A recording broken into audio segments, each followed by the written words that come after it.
Do bom terceiro ano da Escola Jardim do Éden. Então vamos para mais uma aula de Química. A gente vai ter a aula número 4 agora. Tá bom? Vamos continuar as transformações gasosas. Agora sim eu vou dar mais detalhes sobre as transformações. Lembra que eu falei aula passada? Então vamos lá. Tem uma transformação isotérmica. Então é uma transformação que vai manter a temperatura constante. Certo? Então se eu mantenho a temperatura constante, ela não vai aparecer aqui no meu gráfico, ok? Meu gráfico vai ser pressão por volume, que são as minhas variáveis, é o que vai mudar, certo? Então a gente vai ter o gráfico dessa forma aqui, ó, uma hipérbole que chama isso aqui, tá?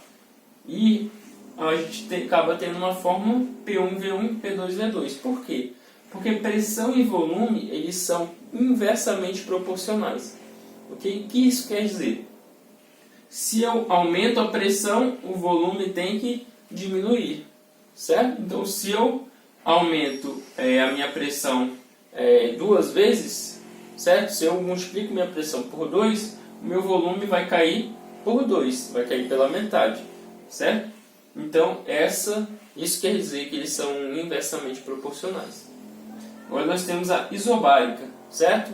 É a pressão constante. Pressão constante, então, não vai aparecer aqui no meu gráfico, né? E a minha formulazinha vai ser o quê? V1T1, V2 sobre T2, tá bom? Então essa é a minha fórmula.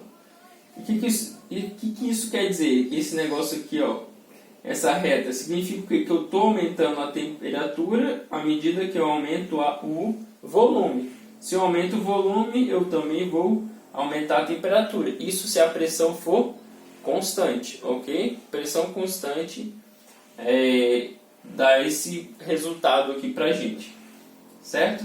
Então isso quer dizer o quê? Que volume e temperatura são diretamente proporcionais. Por quê? Se eu aumento a temperatura, eu também aumento o volume. Os dois aumentam juntos, ok? Nesse caso só de pressão constante. Vamos lá, isovolumétrica. Eu tenho quase a mesma coisa aqui da isobárica. Eles são inversamente proporcionais também, ó. Pressão e temperatura são diretamente proporcionais, certo? Porque se eu aumento a temperatura, eu aumento a pressão, igual que está mostrando, ó. Aumentando a temperatura, a pressão está aumentando junto.